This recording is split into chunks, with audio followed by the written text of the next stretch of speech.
fun recording. Hello, everyone, and welcome to episode 17 of the Bodhi Bros. I am John with a J. And I am Bodhi Ray. And today we have Dr. Drjoedispenza's How to Unlock the Full Potential of Your Mind. Hosted on the show called Impact Theory by, I'm going to mess up his name, but it's Tom Bilyeu. Sounds good to me. All right, Tom Bilyeu. Bilyeu, however you pronounce it, coming at you.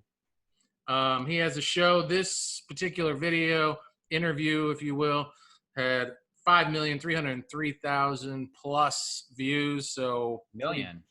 Damn million. Yeah, over 5 million views. Yeah, 5,303,000 Okay. plus views. So that's pretty damn popular. And his particular channel has 1.7 million followers. That's astronomical as well. In the field of YouTube followings, there's only a few hundred gold YouTube trophy champion winners or whatever, and that's when you grace over 1 million views. But he's well on his way to 2 million viewers, and we will too someday. Yes, someday. Well, we have to unlock our potential of our minds. Yeah, that is, and hopefully this video, this interview, has unlocked a few keys for us, or presented them to us for us to maybe employ into some rusty old lock holes or something. But I don't know, Ray. I'm concerned. I'm concerned because I struggled to watch this video 2 times. The first time I was just a little distracted. I was doing some other things. So I was just kind of like playing it as I was doing work on the computer. But I committed to it this morning, and man, I think it made me sleepy. I don't know. You know what it is? I think it's kind of overwhelming. That's what I think it is. I found this video that was a little overwhelming because he's saying so much stuff, and you're trying to kind of hone in on what he's saying, everything he's saying. I think he says a lot of good stuff. It's just that it's so much at one time. To me, this video was almost like it was like a medley.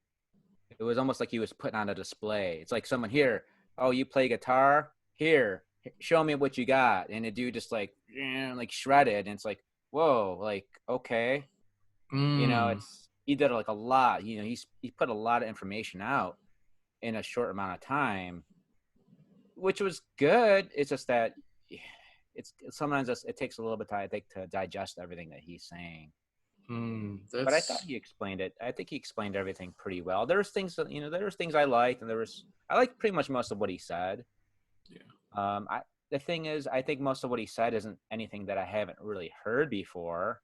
Right, and to be clear, none of this was like confusing information or like above our heads type of stuff, which may very well happen one day, and hopefully it will challenge us on another level. And I think most of the videos that we've encountered so far are pretty much like you've just alluded to, not things we haven't heard, maybe just introduced in a new, poetry, if you will. But I think the way he explains it probably appeals a lot to people who are more logically mind-based. It's a really good point. Yeah. So I think that's what he appeals to. Yeah. Because this is the way he explains it. He breaks it down that way. He doesn't really get into like any kind of spiritual, esoteric talk at all. It's all more about mind-based and more science-based and psychology. Yeah. Which is good, because sometimes that's what you're attracted to. So you got to go with listen to what you resonate with. Sure. And even though we've heard like a lot of this stuff explained maybe differently than he has, I think even with this video, and even like all the videos we've done, it really matters like when you actually hear this stuff. Sometimes the timing. Sometimes you could hear a video like this. Like if I would have heard this video maybe 10 years ago, I'm sure it would have affected me differently than me hearing it today. I might have been like, "Whoa, what? Like, wow, I didn't know that." And so it's sometimes a video catches you at a certain time, and it hits you with what you're going through, or I would agree. What you really need, Yeah, I'd agree with that. I also look forward to this part of our process, because maybe I have extracted a few, juicy nuggets or some things that resonate with me. But a lot of times, what I end up carrying with me that becomes the most sticky thing is what we uncover together, or from your perspective, the way you illuminate things. And I'm like, oh, that's a really good way to look at it. And that really just kind of brings value to each and every video that we've Yeah. opened ourselves up to, whether we've been thrilled about it or been like, meh. Every time we've walked away with Because something. even the videos that we both, sometimes we don't like a video, we're always able to find some good nuggets in there, some good gems of Yeah. wisdom or something useful. There's always something useful for any of these videos that we've ever done. And how it weaves into our present experience or past and potentially future endeavors. There's always something there. And it's like, it's like the cards. You get the card and you're like, oh, I don't know, man. I don't resonate with that card. I don't think that card was for me, or you're not channeling properly or whatever. Like, just give it some time, let it sit. Maybe it's coming, or maybe you just haven't gotten it yet. And that's what I'm hoping as we continue discussion on this video happens to a few degrees. Because like I said, I struggled with it. And I think, even his demeanor is very much like you said, that plays to that particular audience. The way he was dressed and everything. I mean, he's the doctor, but, he's got the tight muscle shirt on, and then the cool boot shoes. And so I think that speaks to a certain crowd, that says like, this guy knows what he's talking about. Listen to the big words coming out of his mouth. And he's very fluid. He's not calculated. Like it's coming out like second nature for him. You know what I mean? He knows what he's talking about. You could tell right. he knows. He Right. knows his stuff, For good, because he's a doctor. But I mean, which he should, right? Right. And I wouldn't. Have you? Well, let's back up because we always talk about this. Have you ever watched or listened to any of his stuff before? I haven't. I haven't, but I've heard a lot of people say good things about him, though. I know somebody who's actually going to go see him on a retreat later this year. Oh, where's that? Do you know? She said she's going to England actually to go see him. Okay. So, yeah. So I know people who are really big fans of his, and you know what? Even though like he said a lot in this video, I feel like he was just kind of he was kind of just dropping gems. I think I said it was almost like, to me, he was putting on a little display of what he knew, but he wasn't going real deep into each thing. It's kind of putting on a display, like a medley. But so like, I wouldn't mind going into watching one of his other videos where he's just structured on one topic and listening to that. I think if I did that, it may have a different perspective on it. Yeah, maybe for us it was this whole interview dynamic, and maybe. Well, I don't want to speak for you, but for me personally, I'm like looking for him to maybe provide me with answers or solutions to some of the things that came up, some of the things that he dropped. But I think in the arrangement that the two of them had, it was like ask a question, give an answer, move on. Ask, not dive too deep and stay on one topic. But I think the doctor wanted to display his, wisdom, and the host wanted the audience to understand the depth and breadth of all of his knowings, and therefore we were just surface dabbling on some things. Yeah. So I think maybe that for me was some of the disappointment, because he does open up the door to a few very big conversations, and I'm like, okay, hey, now is he going to talk about this, or what direction is he going to take us? And then it was like, all right, let's move on. And I'm like, oh, I just kind of felt left hanging. Like, okay, so you just want me to be greater than the seductive environment around me. That was one of the, just be greater than the seductive environment around you. Say no to all distractions and addictions, and your life will change. Okay. Wow. Okay. Okay. From what I got from that, you said talking about change, and he says how most people are. I don't remember how the right word, so I'm just gonna use my own words how I interpret it. Yeah. I want to say like sort of like victims of their environment. Yeah, he said living as a victim versus living as a creator. Right. So you get stuck in someone who's unconscious. Well, the video even talks about this. It starts off how you wake up almost living in the past. and it kind of seems like you're kind of stuck on this routine cycle of doing this and that are the same thing every day, and how that stuff gets programmed in the body. It seems like the bodies are looking for certain highs and certain lows, kind of how I interpret what he's saying. So really I think what he's saying by being greater than your environment is that you have to make that change from the inside out, not from the outside in. So I think that's what he's trying to say is be greater than your environment, even though your environment you may still have the same 9 to 5 job and do this and eat Taco Tuesday every Tuesday and whatever. And you kind of set this routine, but you want to change, but you don't know what to change and you feel kind of stuck. That change that spark has to come from within you. So you kind of have to, I think that's what he means by be greater than your environment, is waking up that which is greater within you. Yeah. I don't know if that makes sense. Yeah, no, it totally makes sense. And for me, it was just like, okay, how do I do that?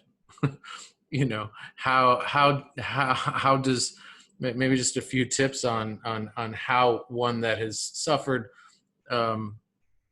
with just a life filled with pain, what he calls, now this was another thing that I don't know. You could chime in here at any time. He's like, psychology calls them normal states of consciousness, whereas he calls them altered states of consciousness. And Yeah. what he was referring to are the darker emotions of consciousness, like fear, anxiety, pain, depression, shame, guilt, yada yada yada yada. And I was like, okay, well, why? How are they? They're altered. Why? Because we choose them to be altered. Like I don't know. It I kind of think lost me there. I think I know what you're trying to say is because if you view it as altered, they could put you in a state of non-acceptance. Yes, thank you. So, but the thing is though, is it is still, even though it is still altered from our innate being, because in our innate being is clear, is love. That's the core of it, is love. And the reason why we feel that depression and that unworthiness is because we create a false identity out of our trauma. So let's say somebody says we have this sense of unworthiness. Let's say, for example, we're a kid and our parents feel like we feel neglected. We can't speak what we want. You know, whatever, we're told to shut up. And then, oh, I'm told to shut up. That must mean I'm not important. That must mean I'm unworthy. So we create an identity from that experience, and thus the alteration. that's the altered experience. Okay. It becomes like a false conceptual self. This is why I love you, man. This is why I love you. You bring to light the things that were hazy for me, man. And maybe because I'm quick, maybe in the job we put ourselves in here of analyzing and combing through these videos, quick to judge, and not spending enough time marinating in what that message could mean on a deeper level. And thank you for unearthing that for not just me, but all of us. Yeah. Appreciate that. So what about this? What he says, 95% of who we are by 35. Yeah, I wrote that one down. Yeah. That we become a computer program. I think that's valid. I think that's valid for most people. I know that I'm not. I know that but you know, I've done a lot of this inner work, and so have you. So I think we're, not to say that we're better, but I think, you know, us, and I would probably say that probably most people listening to this or watching this right now are probably in that same 5%. Oh yeah, they're all hackers, man. They're all spilling coffee on the keyboard and blowing the program up because they know it doesn't work to keep it the same. And I think everyone listening for the most part, and you and I are constantly in a process of unlearning things and learning new things, to break all those cycles, knowing that that's in a never ending process too. Yeah, definitely. So when he says too is how we're being in survival mode most of the time. To me, it made me think in terms of the chakra system, that most of us a lot of people are staying within that first chakra. The first chakra is survival. fight, flight. And because we're scared of whatever trauma we experience, we're afraid of re-experiencing that trauma. So a lot of times we're always maybe subconsciously we're in a fight and flight on a daily basis. At least maybe to some degree, maybe some more than others. Sometimes we might not even know that because, we're afraid. Like they say, maybe you were picked on when you were a kid and you got picked on a lot. So now you're always in that, when you go into a new social situation, you may feel a little more clenched because you maybe feel scared because of that reoccurring, that someone's going to judge you or pick on you, even as an adult. Or maybe you feel like you have to be, now you're the tough guy. So you work out more, or do something like grow like a big beard, or try to make yourself look intimidating to kind of scare that off, that potential threat. So you're always in that defensive mode when you're living in that first chakra, where it's, you're trying to protect yourself from being harmed again. That's where a lot of people are, at least to some degree. I think, like I said, some more than others. And so how do we pull ourselves up through the rainbow of the other chakras? Well, the first thing is to realize it, is to be aware that you are caught and that you are stuck. For most people, that they never really realize that.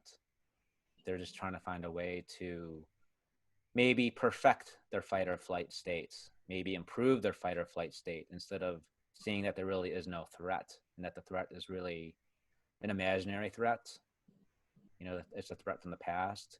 And it doesn't mean you dismiss it, or you give yourself that compassion that you really need.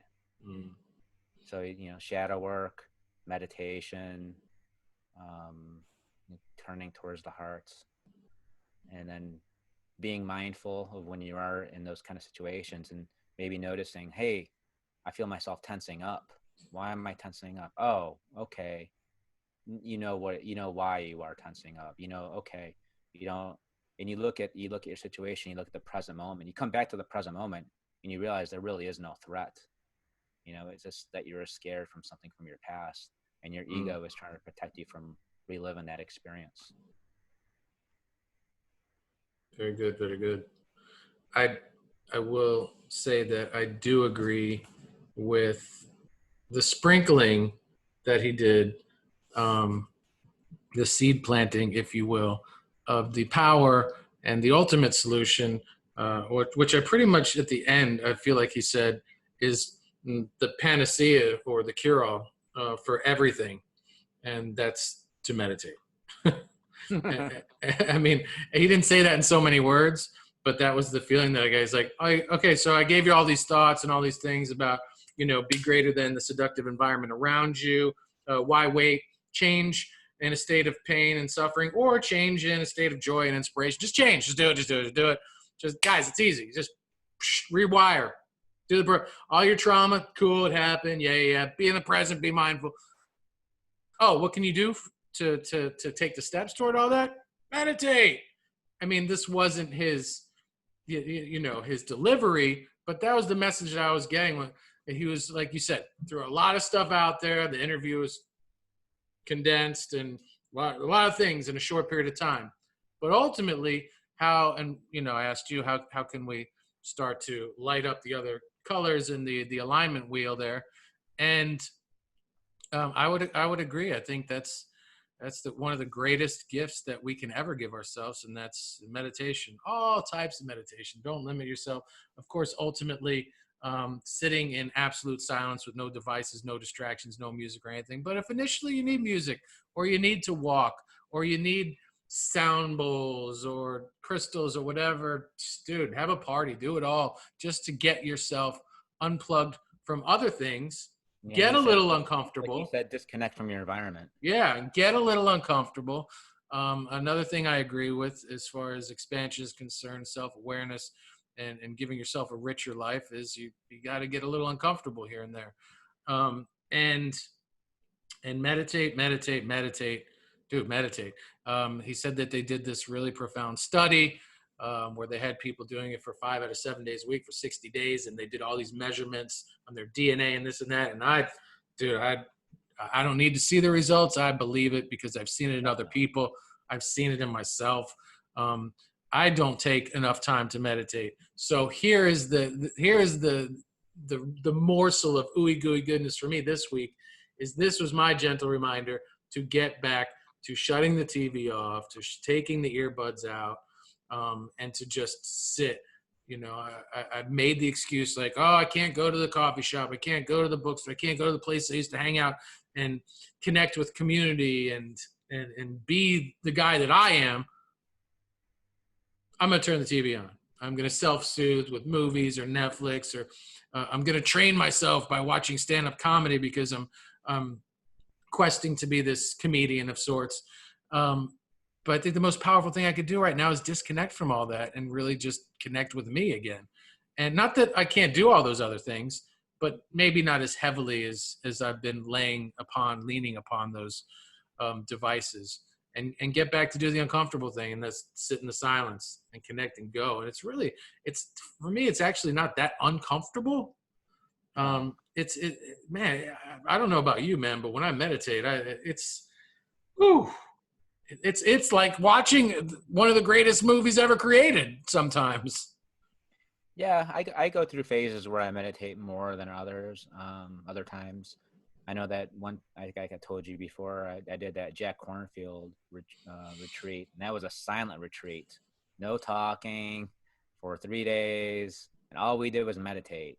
We would come in the morning, we would meditate, and then we would do walking meditation, more seated meditation, and then Jack would sometimes give a little talk in between, eat. It was weird eating in complete silence and hearing all the clanking of the silverware and all the chewing, and it just makes you, when you're silent like that too, when you're around those people, it really shows you how much of a social identity, a social mask you put on, that now you don't have to you don't have to assume a social identity because nobody can talk, you can't talk, and it just completely forces you to go inward. So I recommend definitely doing any kind of retreat like that, any kind of meditation retreat. I mean, you don't have to do it with somebody else, but I think it does kind of help though, doing in a big group like that, and doing the walking meditation and everyone doing the seated meditation. I don't know, I got a lot out of it. I'm sure, man. Every meditative practice I've ever embarked upon has always yielded incredible goodness and growth and understanding. I can't say I've ever sat even a 3-minute meditation and been like, well, that was a waste of my time. Like, it's always, at the very least. I did have one that was a waste of time when I used to go to a Buddhist zendo and meditate. And I would meditate with the Buddhist monks and stuff, and other people would show up, and we would sit in a circle, and we would meditate, and it would ring a bell, and we have to, in our little cushion, and we have to sit and turn around facing away from each other and sit. And then we do walking, and then he hits us with the plank and everything, all that cool Zen stuff. And then afterwards we all go into this room and we drink tea around this monk, and he gives us this this enlightened Dharma speech. So I remember I did that, and then he's like, Ray, come here. He's like, what? He's like, we don't need any plumbers in here. And I'm thinking he's giving me some kind of Zen koan. Like, well, okay, what does that mean? We don't need any plumbers in here. I'm thinking, and I'm like trying to dig, like, what is the meaning of this? And then he was like, looked at me. What he meant was because I guess my ass crack was hanging out.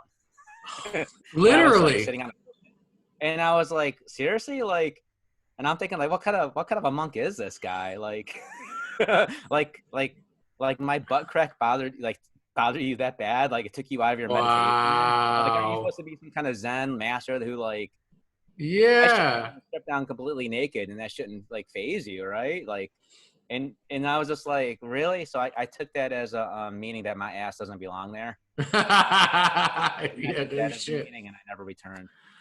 That was the end of my it's both sad and hilarious. Ray's end of the Zendo. Yeah. My Zen Buddhist. Gosh. I was actually, at one point, I was actually considering being a monk, being like a Zen monk. Wow. Well, I'm sad that was your experience, but glad in the same breath that it led you to this other beautiful life of yours. Yes, the Bodhi Yes. Bros. Yeah. Hey, that's just one of the many beautiful things on the path of your glory. Right. Right. You're just at the very precipice of all these things that you're about to create. I know. I see. I try not to tell Ray too much, but I've already seen his future. You know, Uh, the future is bright, Ray. So make sure you thank get you. plenty of shades. Um, yes, I went there. So, So he was asked. Okay, go ahead. Go ahead. oh, I was gonna say this also. This video, he almost kind of touches on law of attraction, without calling it law of attraction. Yes, definitely. When he starts talking about like you need to find the abundance within you first before you search for it externally, and not relying on your external environment to provide you those feelings first, that you need to feel them first and then attract them. So you have to find the love within yourself, find the feeling of being successful first, and connect with the feelings, and allow those things to come to you, but you have to find it within you first. Yeah, and backtracking to earlier, I just quickly touched upon the part where he says, "Why wait? Change now in a state of pain and suffering, or you can change while you're in a state of joy and inspiration, and not to pick between the two. Just do it now." And I kind of like the call to arms there. I know it's more it's easier said than done. Right. However, in surrounding myself with artists and creators of all sorts my entire life, a lot of times, I ask someone, "Hey, what are you writing right now? Are you writing?" Nah, I usually only write stuff when, you know, someone broke my heart, or like I'm depressed or whatever. And that is a very common thing for artists. And that's always been like bewildering to me, because there's so much to explore. And while you're experiencing these other emotions and the roller coaster of life to tap into, as for as a muse or otherwise, and really see what spills forth. And but some artists are very adamant. They're like, no, I can only write when I'm in pain. I can only write when I'm drinking. I can only you know get up on stage and do my thing at open mics when my girlfriend's left me or whatever. and Yeah. and so I think the challenge here, like he says, get uncomfortable. So that's great, dude. That's awesome that you can take a period of this particular consciousness that for a lot of people is debilitating and paralyzing, and you can create beautiful art. That's great. um I would say, as a Bodhi Bros challenge, is if that is something that makes sense for you in your day to day, the challenge would be to get uncomfortable. And if you're feeling happy tomorrow or tonight, or your team just won the game, or your brother just and his wife gave birth to a beautiful set of twins, use that in the most wonderful of ways. You could use that energy, that feeling, that positivity, and then maybe take that as faith or courage to go outside your comfort zone Yeah, that well said. in a different area of your life. This guy right here. This is why we do it together. If I did it by myself, no one would listen. But here's the thing though, like that's a great challenge, and I agree with that challenge. I just think that for a lot of people, that big change doesn't happen unless there's some sort of suffering though. Unfortunately, it seems that way. Like we talked about in our last video about awakening. It's usually because when things are going good, it's sort of like, why should I do anything different if I'm happy and I'm joyful? Because you would say like, well, that's how I'm supposed to be, right? So I'm already there. Right. Why should I build upon this success, ride this glorious wave of ecstasy, and look to the horizon and manifest more of those waves? No, I'm Yeah, just going some to take people this can one wave content to like the shore and then suffer that, again. right? So it's usually a lot of times it's usually you need to get beaten down, or you need to lose, or you need something to go wrong. Unfortunately, for a lot of people, for you to kind of make that change or try to do something different. But Mm. but I think that's a good idea though. What you're saying though is, I think once you become more conscious, I think the more conscious you become, the more change you're able to create from a positive state of being. So, I constantly bring up the terms because I'm trying to be super mindful of me not doing this to myself in my life. That's bulldozing and spiritual bypassing. And you've always been there for me to go, well, this is why it might not necessarily be bypassing or bulldozing and I think you always bring to light that you're mindful of what's in front of you. Then Right. it's no longer so what I heard a lot during this video was just make a change. Just make a change. So what my defenses were bringing up was, I'm just going to bulldoze all the bad stuff. I'm just going to bypass all of the things that I don't want to deal with that are coming up. But so I took a step back. I'm like, maybe there's some power here in the simplicity of it all. Maybe it's just as simple as, okay, this is coming up. Okay, all right, we're in the pandemic. I have to stay home, for the most part. I'm going to put the TV on, Netflix, whatever. And then I know I could be doing this and working on this, but. And in this moment, I'm aware of why I'm doing these things. I'm feeling the heaviness of it. I'm feeling the paralysis of not wanting to create or be inspired to create. I'm really, really mindfully aware of all the reasons and all the feelings. In this moment, I can now make a decision to shut the TV off. I don't even have to get off the couch. I can roll out a yoga mat, sit on the floor, and actually get a little physically uncomfortable if I want. Or just shut the TV off, sit back in the couch, and go for a whole new journey and flip the script. And there was one part of the video that I was leaning in a little more and a little more intrigued, if you will. And that was when he was talking about doing things at different times too. Whereas your brain, the body becomes your mind. The body is the unconscious Yes. mind. Yes. And whereas you'd normally be sitting in traffic at 5 o'clock and your body's saying like, oh, why am I not uncomfortable right now? Why am I, in this park or whatever, and taking this walk and breathing in all this good ass prana. I shout out Ralph. What that's confusing. And I think that's part of the unlearning and rewiring your software, the hardware, and creating new software and all that stuff that he was preaching about.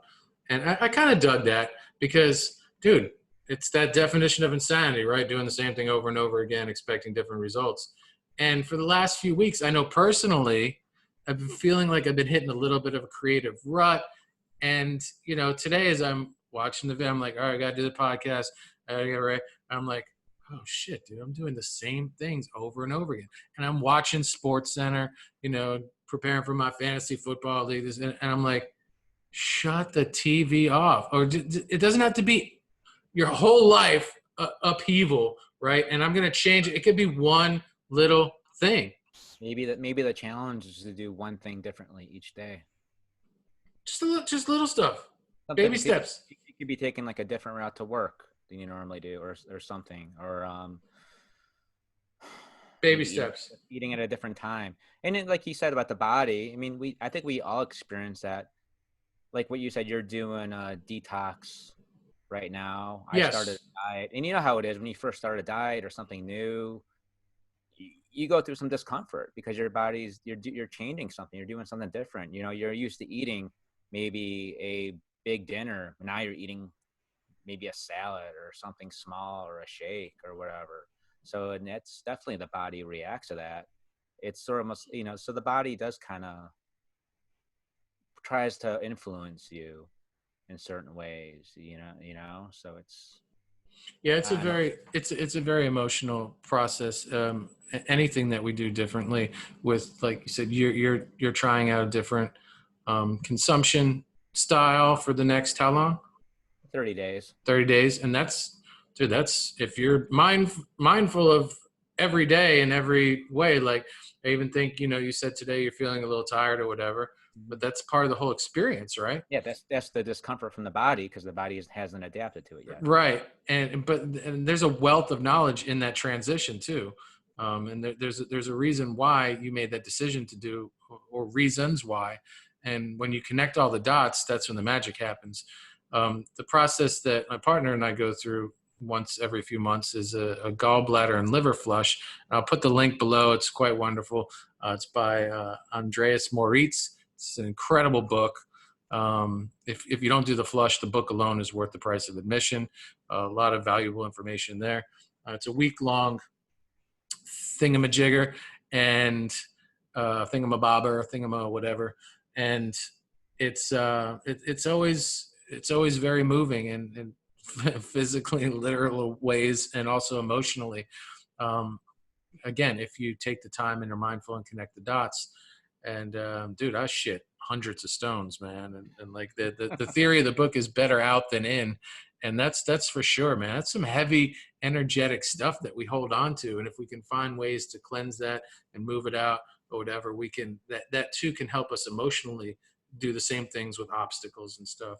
But that's a whole nother podcast for a whole nother day. Hey, he wraps it up in the end by saying, and we could jump back to other things because I know you have notes, but I don't have much left here.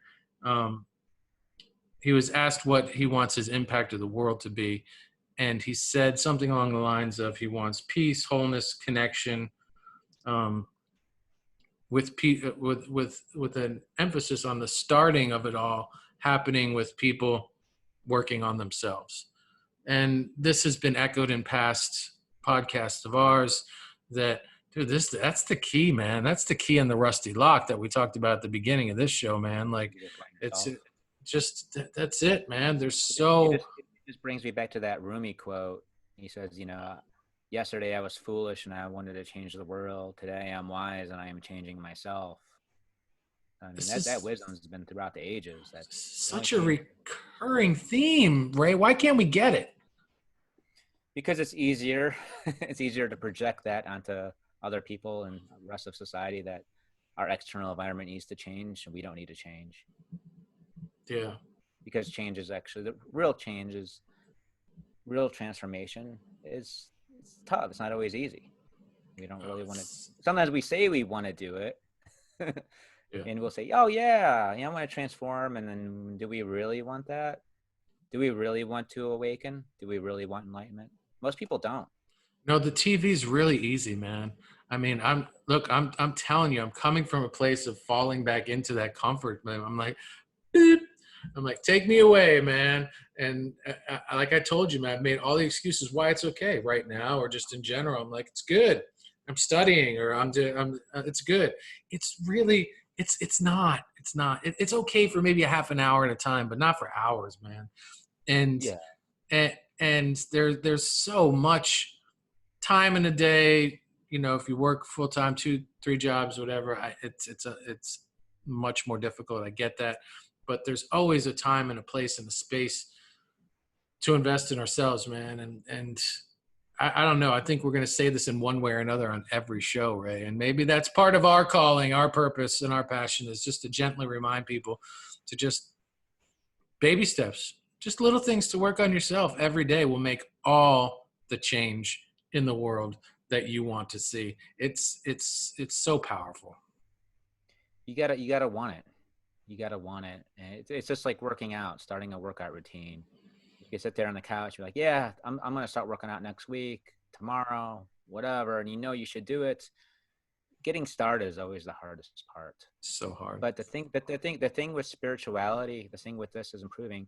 You don't need to do, you start from where you're at. You could start right here, right now, listen to this and just be mindful, just be present. Come back to the breath, come back to what you're listening to right now. And so that you don't have to go anywhere. You don't have to go on a retreat. You don't have to climb up to some mountain or find some guru or, find some book or take some ayahuasca. You don't need to do any of that, really. You have it all inside you. It's all right here, all right now. So it's just coming back to this moment. turning off those other things that might not be serving you too well, and turning on and tuning into Guru University. That's YOU University. It's all right here, as Bodhi Ray has delicately reminded us of. What else you got on your notepad, man? Here's something I was kind of, I don't know, maybe I need some clarification. I don't know what you said, the danger of insights. You brought that up, something I about, did? no, not you, but on in Oh. the video. In the video. Like, fool, I didn't bring that up. Shoot, won't be putting He that on talks about me. something about it was near the end, the danger of the insight, and we make excuses not to take action. And I wrote down permission to stay limited. I don't know if you wrote that down. Permission to stay. No, man. I don't see anything on that. That was sort of near the end. The guy was saying something about an insight you get, and you kind of like, it's the danger of the insight. That I'm thinking maybe that's the way I thought he was talking about it is like, let's say we make an excuse for our actions, an excuse saying, well, I suffered this trauma when I was a kid. That's why I'm angry. Okay, well, what are you going to do about it? I don't know. I'm guessing that's what he meant, but it really wasn't much clarification in the video about that. So I didn't really know if you got anything out of that or not. No, I'm trying to bring myself back to that moment in the video, but no, I'm drawing a blank right now. So Yeah. he was talking Another about. thing he said was good is that, you have to unlearn before you relearn. Thought that was kind of good. Yeah, he dropped the Yoda reference in there, and I appreciate that. I did write that down.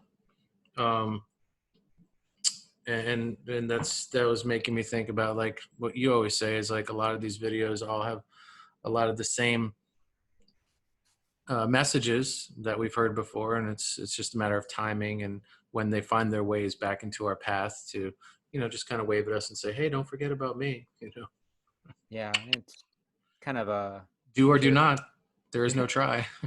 yeah. It's sort of a purification process of unlearning, Yeah. unlearning some of those things. It also, what I'm hearing surface quite frequently as we visit these videos is that in line with that whole unlearning and relearning and the reprogramming, Yeah, discontinuing the old software and the new one I like that is better. is repetition too. So, like, we have been running this for 35 years, like some people have, right? 35 years, this program,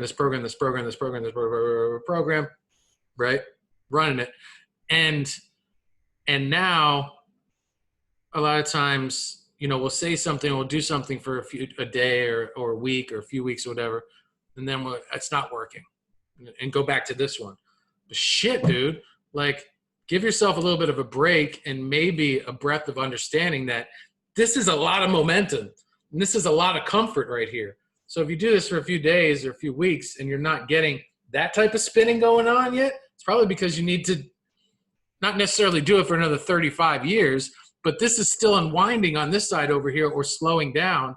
So to give this momentum, I think you need to give it attention. I think you need to give it frequency and patience.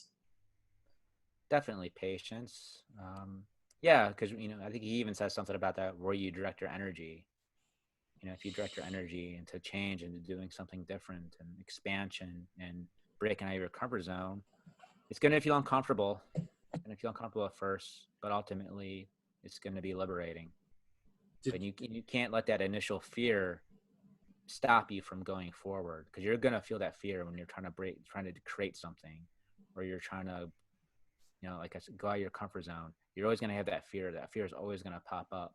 And it's always going to it's doing it to protect you, because it's doing it to try to make you safe. Like, hey, come back to that comfort zone where you're safe and everything is good. And you have to want it more than that. You kind of, I don't know if you override that or acknowledge the fear, bow to it, thank it, and then be like, you got to keep going forward. You got to put more energy into the change than staying the same. We use the word funny, but it's not funny. But you keep saying the word energy. And I think that's interesting because boop, boop. What? That's right, folks. It's time for the energy oracle card pull of the week. All right. Easy, Matthew. Okay, so this is a fun deck. It's an easy one. I don't think there's, oh yes, it is. It can come out either upright or reverse, so we will pay attention to that. Hmm. Bum, bum, bum. Ooh, Cards. nice. Here's what they kind of look like. Ooh. Bluish. Yeah. And for those of you that like, I need to know what that card was. When it's on the bottom of the deck, it's very important to me. It was card 48, the Angel of Balance. Hmm. Some pyramids in the background. But I will I like pull a card. I will shake out the old energy. Tap, tap, tap it out. Tapping it out, Ray. Tap it out. Tap it on. I'll send some Reiki energy. Tap, tap, tap it on the heart. Next to little Bub over here. Little Bub's going to bring some of her cosmic space energy into the deck. All right, episode 17, the collective card reading. If you see this today, tomorrow, 3 years from now, this card is not just for me and Ray, but for the entire audience, for anyone that has showed up. This message is for you as well. And I like to take it from like the middle somewhere. Oh, yeah, there it is, right there. Feeling this one, Ray. You feeling it? Whoa, it is victory reversed. Uh-oh. I don't know if it's necessarily an uh-oh, but we have victory reversed, folks. We're gonna look. It's a very pretty card. Yeah, it's nice. Victory reversed. It is card number 28. Does that mean defeat? I don't know. I don't think it necessarily always means like catastrophic opposite of what the card is. It depends on the deck, though, you know. Right. Let's see here. Maybe it's maybe it has something to do with, instead of thirsting for victory, allowing it to come to you, like instead of questing for victory. I don't know. Here we go. So, victory reversed. Da-da-da. Dum bum bum. The victory card reversed signals a delay or reversal in a hoped for outcome, whether it's in personal change or external achievement. Success may have been eluding you for some time, but don't despair. You may need to restructure things, reevaluate, or release one specific outcome and set your sights on another. Whatever's going on externally, remember that the equanimity of peaceful surrender can often be your biggest victory of all. I think that was pretty good. Releasing resistance, right? Yeah. Letting go. Yep. Letting go of attachment, letting go for trying to find that fulfillment externally. Realizing that you already have it, you already are complete. Meditate, people. Meditate. That's what this card says to me. Just let it come to you. Let it come to you. Hey, the affirmation is, I'm achieving great things within myself and in the world. I see myself as a success in many wonderful ways, even now. Add that to your new software, folks. Come on. I like it. So I had to interject there because you kept saying energy. I'm like, now's the time. Now's the time. Drop it on him. Drop it on him. Drop the energy bomb. But do you, as far as the Dr. Dispenza is concerned, and Tom Bilyeu, and how to unlock the full potential of your mind interview/video, you got anything else?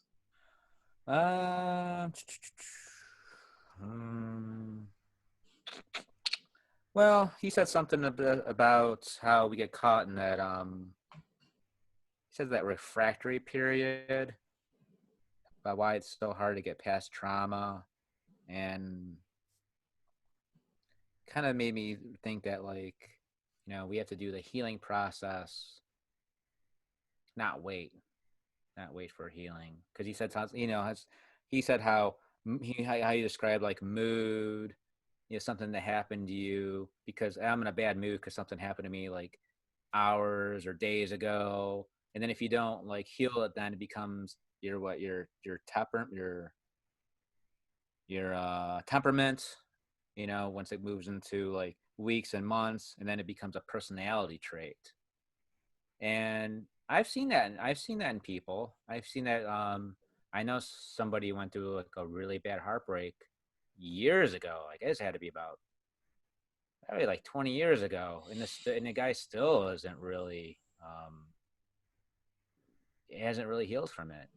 And it's just like, wow, like, if he would have gotten the help back then, maybe months after it happened, that could have just changed his whole life. And I could see that. How I could see how after that breakup, the person kind of gave up on life for a bit and then stopped working and just went into like a really bad depression for years and years. And it kind of snowballed. And I'm sure there was probably trauma along with it that, and probably that breakup was probably a trigger of something in the past. But regardless, that's, if he would have caught that, if he would have done the healing work then or after that breakup, he probably would have a completely different life than he's having now. So, it's got to do the work. Never too late to get started, though, right? Right. Yeah. That's the beauty of this life, that we walk the tightrope on and know that there is a net below, man, and that I've fallen off the tightrope many a times, and I actually feel like I'm, despite all the work I've recently done in the last few years and the awakening that I've been graced with and had the opportunity to dance with so many teachers and wonderful people and angels and blessings, and fucking just happy to be here every day and breathe this breath that I'm sharing with you right now. I still feel today that I've recently fallen off the tightrope and I need to get back on. Like it's always going to happen, man. You hear the stories of some of the people that we think have the most brightest lives and have written, shelves full of books and have been in tons of movies or Olympic medalists and this and that, but they all share the common thread, man, and the common story. And that's, they've failed more than anyone else that they know. So get up on the rope, get up on the tightrope. And what's that? I said, even some of these people that we covered, some of these spiritual teachers that you think would be these guys are enlightened. These guys probably never make a mistake. These guys are probably in a light and alignment 24 hours a day. And people like Osho, who has great insights, and he got in trouble with CIA. Alan Watts had a big drinking problem. So there's always controversy around a lot of these people, even these people that we these highly, we would think that are highly evolved beings that we put on a pedestal, but they're just, same problems. They deal with the same stuff that we do.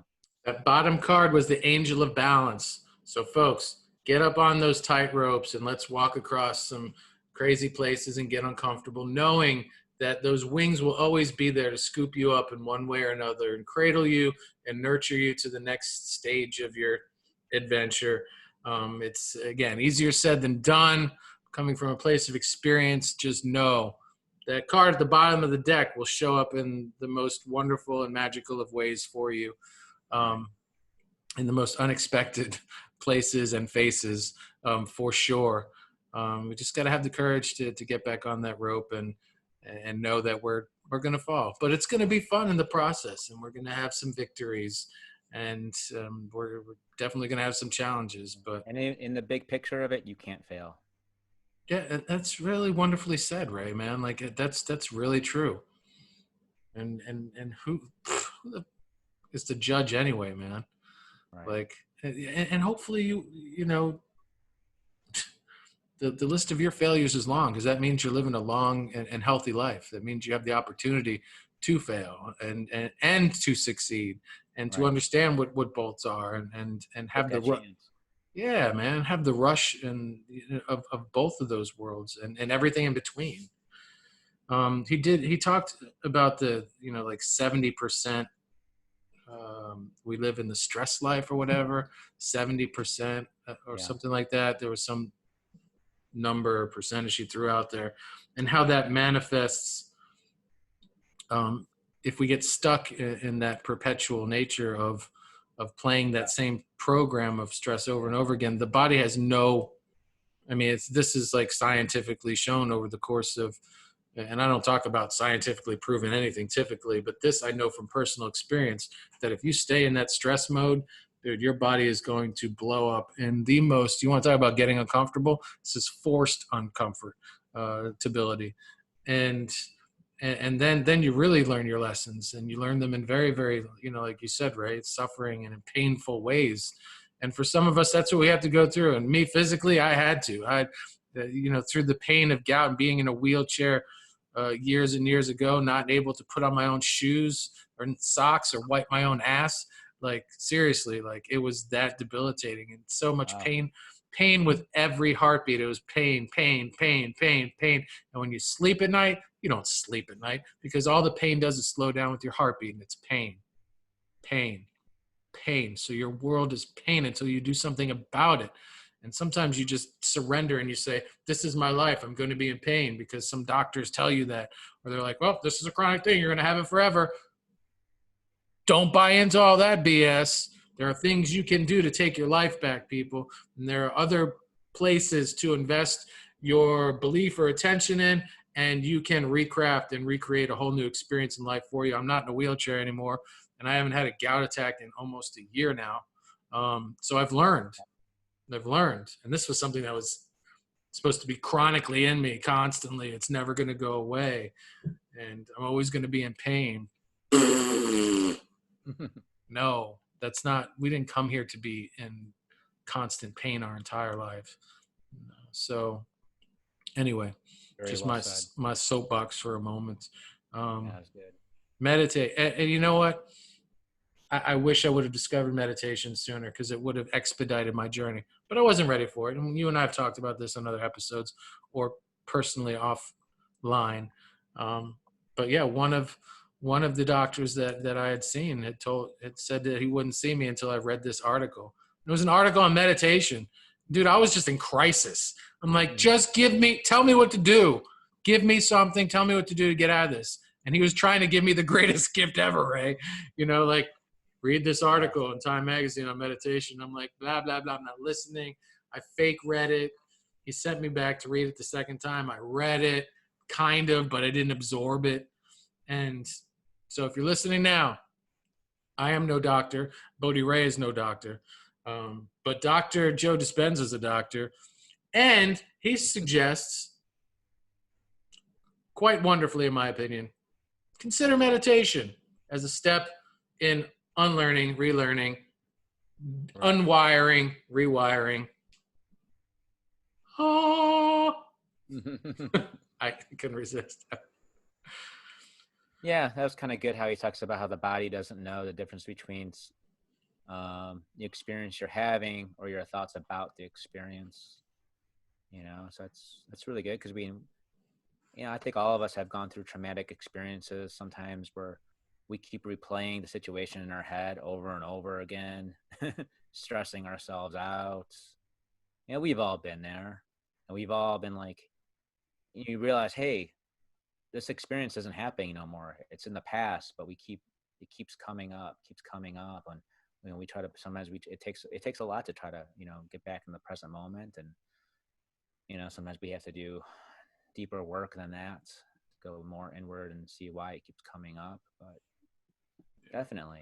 I don't know about you, man, but I want a different cast of characters in the play that unfolds before me. I mean, I like the movie up until this point in my life, but I'm a sampler, man. I love a buffet. I love the different flavors of life, different musics, different places to explore, and people to interact with. So, and types of people too. So when we can shift some things in here, we get to watch a whole different world unfold before us. And that to me is exciting. And that gets altered with the most minimal of adjustments in your day to day. I think Alan Watts has a quote. I forget it. Alan Watts has a quote, something like that, where, or maybe it's Wayne Dyer. When you change the way you look at things, the things that you look at change. Exactly. Like like that. So you're looking at it from a different perspective, and removing that lens of that filter from the past or whatever it is, that negativity, and you're seeing this with new eyes. And that's even what they say about meditation.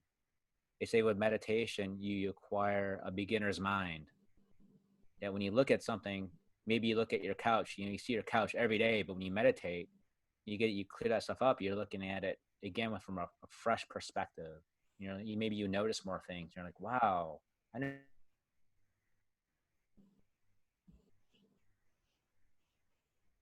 I think we lost Ray for a second there. No, Ray, come back. Help me, Bodhi One Kenobi. You're my only hope. Are you back? Yeah, I'm back. Okay. I said, okay. So I said, help me, Bodhi One Kenobi. You're my only hope. Today he was Bodhi Thought, folks, just for the record. He logged in as Bodhi Thought. Make sure that I bring that to your attention. So what do you remember what you just said? I just said how meditation gives you a beginner's mind. Yes. So when you look at things normally every day, in your everyday mind, you don't notice things. So when you start meditating, you start looking at things from a fresh perspective, and you notice more. You may look at your hand and be like, wow, I didn't really notice my hand, but really look at my hand like that before, and notice the nuances of just your environment that you don't. How does meditation do that? How does it do it? Yeah. Why is that It's because you're kind of, we look at things conceptually. They say when someone sees a bird and you call it a bird, you no longer see a bird anymore. So it's like you're looking at it as a label. You're not looking at it from what it really is. So when you meditate, eventually you move past all concepts and labels and ideas. So you're kind of looking at it from a fresh sense, a fresh perspective. Fresh set of eyes. Oh, I love that, man. That's all right, man. This video, everything involved with it, in it, around it, has reignited my passion and my dedication to bringing myself to the silence, to myself. I am pledging outwardly to the audience, to you, Ray, but inwardly mostly to myself, a commitment to, at the very least today, sitting in meditation, maybe even doing the mudras. For those of you that don't know, the pressure points on your fingers, thumbs and pinkies together, but then thumbs on top of pinkies. And then you can go through all your fingers. And what it's supposed to do is supposed to stimulate different organs and systems in your body. I don't know what each one does, but it's tip to tip and then top to nail like that. And you can go through them all. When I went to the Zendo, we were supposed to meditate. Uh-oh. With our ring finger. Like. Right. Till my butt crack just took him out of nirvana. He was this close towards enlightenment, and then my butt crack just wiped it all away, man. Wiped it all away. Brought him back to samsara. Oh my God. Well, folks, on that note, I would like to thank everybody for, if you made it this far in the podcast, listening once again. We have 17 in the bank. 18 will be next week. 21 countries worldwide. Thank you. 21 countries. Everyone that's from Ireland to Morocco to Croatia, the Netherlands to Sweden to the UK, everywhere out there in between, the Philippines, everywhere. We thank you, thank you, thank you. Honored to have you aboard this crazy train called the Bodhi Bros.